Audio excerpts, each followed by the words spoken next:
अगर मैं आप लोगों से पूछूं क्या आप लोगों ने इस स्ट्रक्चर को कहीं ना कहीं देखा, तो मुझे लगता है लगभग सभी लोग ये आंसर देंगे कि हाँ मैंने इस तरीके का स्ट्रक्चर देखा है। तो आज के इस वीडियो में जो हम लोग इसी के बारे में जो है जानने वाले हैं कि इसका नाम क्या है और इसका जो हम लोग सिंगल लाइन डायग्राम जो है कैसे बनाते हैं। इंटरव्यूअर जो है हमसे किस तरीके का क्वेश्चन पूछता है जो लोग जो है डिस्ट्रीब्यूशन कंपनी में जो है इंटरव्यू देने जाते हैं। सबसे पहले हम लोग जानेंगे कि इसका नाम क्या है। नॉर्मली इसको बहुत नाम से जो है जाना जाता है, जिसमें पहला है हमारा डिस्ट्रीब्यूशन सबस्टेशन। कहने का मतलब यह एक ऐसा सबस्टेशन है जो डिस्ट्रीब्यूशन करने के काम में आता है।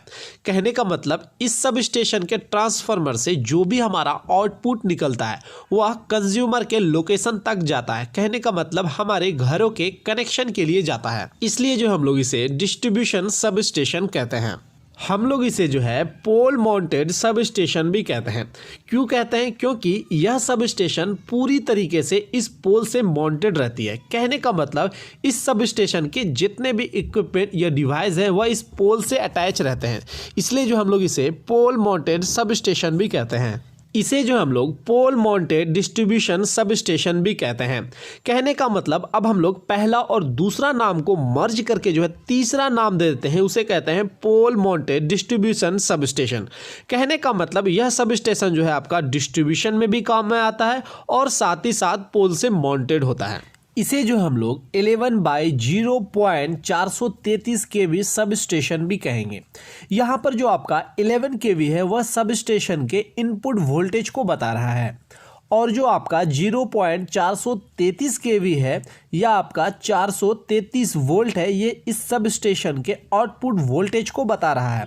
कहने का मतलब यह एक ऐसा सब स्टेशन है जो 11 kV को 433 वोल्ट में जो है कन्वर्ट करता है, इसलिए हम इसे 11/0.433 kV सब स्टेशन कहते हैं। अगर जो है आपका ट्रांसफार्मर आउटपुट में 400 वोल्ट या आपका 415 वोल्ट देता है तो सिंपली जो है आपका 11/0.400 kV सब स्टेशन बोलेंगे। अगर आउटपुट आपका 415 दे रहा है तो आप इसे बोलोगे 11/0.415 kV सब स्टेशन कहेंगे। अगर जो है हमारा यह सब स्टेशन सिंगल फेज का हुआ, कहने का मतलब यहाँ पर जो ट्रांसफार्मर होंगे वो सिंगल फेज के होंगे, तब हम लोग इसे क्या बोलेंगे 11/0.230 kV सब स्टेशन बोलेंगे। इसे जो है हम लोग 11 kV/433 volt sub station DP structure भी कहते हैं। तो यहाँ पर जो आपका 11 kV/433 वोल्ट सब स्टेशन है ये तो हमें समझ में आ रहा है, बट जो आपका डीपी स्ट्रक्चर लिखा हुआ है ये क्या हमारा डीपी कहने का मतलब होता है ड्यूल पोल या आपका डबल पोल। कहने का मतलब ये जो आपकी 11 kV/433 वोल्ट सब स्टेशन है वह क्या आपके दो पोल पर मतलब ड्यूल पोल, दो पोल के बीच में जो आपकी इसकी पूरी स्ट्रक्चर जो है अटैच है, इसलिए जो हम लोग इसे 11 kV/433 volt sub station DP structure भी कहते हैं। तो इस तरीके से इसे हम लोग कई नामों से जो है बोलते हैं और जानते हैं। अब अगर हम बात करें इस डिस्ट्रीब्यूशन सब स्टेशन की सिंगल लाइन डायग्राम की, तो जो इंटरव्यूअर्स होते हैं वो जो है इस डिस्ट्रीब्यूशन सब स्टेशन की सिंगल लाइन डायग्राम बनाने के लिए कहता है। ऐसा जो है आपका इंटरव्यूअर्स क्यों कहता है, इसका क्या इंपॉर्टेंस है?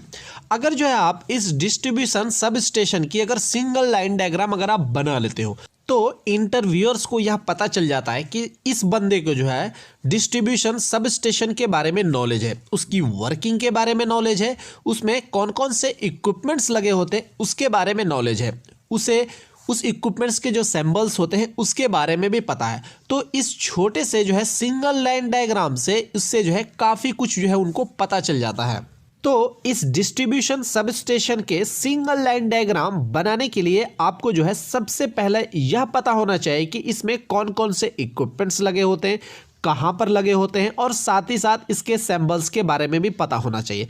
तब जो है आप आसानी से जो है इसके सिंगल लाइन डायग्राम्स आप बना सकते हो।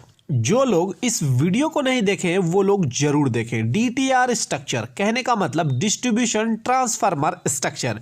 यह जो है आपका डिस्ट्रीब्यूशन सब स्टेशन ही है। लगभग ये जो है आपका 18 मिनट का जो आपका वीडियो है और लगभग 3 लाख से ज़्यादा लोग जो है देख भी चुके हैं। तो काफ़ी डीपली जो है मैंने एक्सप्लेन किया है। इस वीडियो को देखने के बाद जो है आपको डिस्ट्रीब्यूशन सब स्टेशन के बारे में कंप्लीट नॉलेज जो है मिल जाएगी। तो यह वीडियो जो आपको सिंगल लाइन डायग्राम को समझने में काफ़ी हेल्प करेगा। अब जो हम लोग बात करेंगे इस डिस्ट्रीब्यूशन सब स्टेशन या आपकी पोल माउंटेड सब स्टेशन में कौन कौन से इक्विपमेंट कहां पर लगे हुए होते हैं। जैसा कि हम जानते हैं जो हमारे डिस्ट्रीब्यूशन सब स्टेशन या आपकी पोल माउंटेड सब स्टेशन होते हैं उसमें जो है आपका इनपुट वोल्टेज में आपकी 11 kV की जो है लाइन आती है और यह 11 kV जो है सबसे पहले जो हमारे डिस्ट्रीब्यूशन सब स्टेशन के जो है एलए के पास जाते हैं। एलए कहने का मतलब लाइटनिंग अरेस्टर, जो कि डिस्ट्रीब्यूशन सब स्टेशन के सबसे टॉप में लगा होता है, जिसका काम होता है इस ट्रांसफार्मर को लाइटनिंग स्ट्रोक से बचाना। इसके बाद एलए के जस्ट नीचे जो है हमारा एबी स्विच लगा होता है। एबी स्विच कहने का मतलब एयर ब्रेक स्विच, जिसका यूज जो हम लोग मेंटेनेंस के समय करते हैं। एबी स्विच जो होता है वह हमारा सर्किट को ओपन और क्लोज करने का जो है काम करते हैं, जिसके लिए जो हम लोग का ऑपरेटिंग हैंडल्स लगे होते हैं। एबी स्विच के जस्ट नीचे जो है हमारा डीओ फ्यूज या जो है आपका एचयू फ्यूज जो है लगा होगा। डीओ फ्यूज कहने का मतलब ड्रॉप आउट फ्यूज और एचयू फ्यूज कहने का मतलब हॉर्न गैप फ्यूज। इस फ्यूज में जो है हमारा पतली सी वायर लगी होती है। तो जब भी जो है आपकी 11 kV की लाइन में अगर फॉल्ट आता है तो जो इस फ्यूज की जो वायर होती है वो क्या होती है, हमारी बर्न हो जाती है। तो जो फॉल्टी कंडीशन में यह फ्यूज जो है हमारे ट्रांसफार्मर को प्रोटेक्ट करने का काम करती है। इसके जस्ट नीचे जो है आपकी डिस्ट्रीब्यूशन सब स्टेशन का सबसे इंपॉर्टेंट डिवाइस लगा होता है, जो कि होता है हमारा डिस्ट्रीब्यूशन ट्रांसफार्मर लगा होता है, जो कि 11 kV को आपका 440 वोल्ट या आपका 415 वोल्ट में कन्वर्ट करके देगा। ये डिपेंड करेगा कि आपकी जो ट्रांसफार्मर है वो किस रेटिंग की है। जैसे ही हमारा यह डिस्ट्रीब्यूशन ट्रांसफार्मर हाई वोल्टेज को लो वोल्टेज में कन्वर्ट करेगा, फॉर एग्जांपल 440 वोल्ट में कन्वर्ट किया, फिर यह लो वोल्टेज जो है आपके केबल के थ्रू जो है आपका LTDB बॉक्स में जाएगा। कहने का मतलब लो टेंशन डिस्ट्रीब्यूशन बॉक्स में जाएगी, जहां पर जो है आपका एक और इम्पॉर्टेंट डिवाइस लगा होगा, वो है आपका MCCB। कहने का मतलब मोल्डेड केस सर्किट ब्रेकर आपका लगा होगा।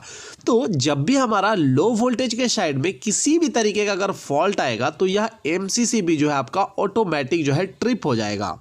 इस LTDB बॉक्स के बाद जो है यह लो वोल्टेज लाइन जो हमारी पोल के थ्रू हमारे घरों तक आती है।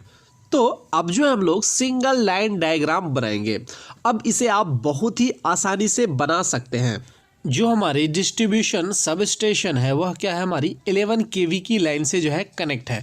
तो जो हम लोग सबसे पहले जो हम लोग क्या करेंगे, इस 11 kV लाइन को जो हम लोग ड्रॉ करेंगे, तो सिंपली जो है आपको क्या करना है, एक लाइन जो है आपको ड्रॉ कर देना है और इसके ऊपर आपको लिख देना है 11 kV ओवरहेड लाइन जो है लिख देना है। हमारी डिस्ट्रीब्यूशन सब स्टेशन में 11 kV की लाइन से जो है सबसे पहले क्या कनेक्ट है, हमारा एलए कनेक्ट है। तो हम लोग क्या करेंगे, इस 11 kV ओवरहेड लाइन से हम लोग एलए को कनेक्ट कर देंगे और साथ ही साथ जो हम लोग इस एलए को क्या करेंगे, अर्थिंग से भी कनेक्ट कर देंगे। एलए को जो हम लोग अर्थिंग से इसलिए कनेक्ट करते हैं ताकि जब लाइटनिंग स्ट्रोक आए तो एलए इसे क्या करे, अर्थिंग के थ्रू जो है डिस्चार्ज कर दे। इस एलए के बाद जो है हमारा एबी स्विच आता है, तो फिर हम क्या करेंगे, इस एबी स्विच को है जो ड्रॉ कर देंगे। फिर जो हमारे एबी स्विच के बाद क्या आता है, हमारा डीओ फ्यूज़ आता है। फिर जो हम लोग डीओ फ्यूज़ को ड्रॉ कर देंगे। फिर हमारे डीओ फ्यूज़ के बाद क्या आता है, हमारा डिस्ट्रीब्यूशन ट्रांसफार्मर आता है। फिर से जो हम लोग क्या करेंगे, इस डिस्ट्रीब्यूशन ट्रांसफार्मर को भी ड्रॉ कर देंगे। इस डिस्ट्रीब्यूशन ट्रांसफार्मर से जो आपकी न्यूट्रल पॉइंट निकलता है उसे भी जो हम लोग क्या कर देंगे, अर्थिंग से कनेक्ट कर देंगे। तो सिंपली हम लोग जो है इसको जो है अर्थिंग से कनेक्ट कर देंगे। इसके बाद जो है इस डिस्ट्रीब्यूशन ट्रांसफार्मर की बॉडी की भी हम लोग क्या करते हैं, अर्थिंग कर देते हैं, ताकि जब भी कभी अगर डिस्ट्रीब्यूशन ट्रांसफार्मर के बॉडी पे जो है किसी भी वजह से अगर लीकेज करंट आ रहा तो वह अर्थिंग के थ्रू जो है हमारा डिस्चार्ज हो जाएगा। तो इस तरह से जो हम लोग 2 अर्थिंग जो हम लोग इस डिस्ट्रीब्यूशन ट्रांसफार्मर का कर देंगे। एक जो है इस ट्रांसफार्मर का न्यूट्रल पॉइंट का हम लोग अर्थिंग करेंगे और उस ट्रांसफार्मर की बॉडी की अर्थिंग कर देंगे। जैसे ही यह डिस्ट्रीब्यूशन ट्रांसफार्मर हमारा हाई वोल्टेज को लो वोल्टेज में कन्वर्ट कर देगा, फिर यह जो हमारी लो वोल्टेज है वो केबल के थ्रू हमारा LTDB के पास जाएगा, और जो हमारा LTDB के पास जो हमारा क्या होगा, MCCB होगा। और इस MCCB को हम लोग क्या कर देंगे, इस सिंगल लाइन डायग्राम में हम लोग ड्रॉ कर देंगे। इसके बाद जो हम लोग इस लो वोल्टेज को क्या करते हैं, हम लोग पोल के थ्रू हम लोग कंज्यूमर तक जो है लेके जाते हैं। तो इस तरीके से आप बहुत ही आसानी से जो है पोल माउंटेड सब स्टेशन की आप सिंगल लाइन डायग्राम बना सकते हो। अगर जो है आपको 33/11 के भी सब स्टेशन की भी अगर आपको सिंगल लाइन डायग्राम को समझना है तो आप जो है इस वीडियो को देख सकते हो। मैं इसका लिंक जो है डिस्क्रिप्शन पे दे दूंगा। अगर हमारा वीडियो अच्छा लगा हो तो लाइक कीजिए और अपने इलेक्ट्रिकल फ्रेंड के साथ शेयर करना बिल्कुल भी ना भूलिए। Thank you for watching my videos. Good luck and have a nice day.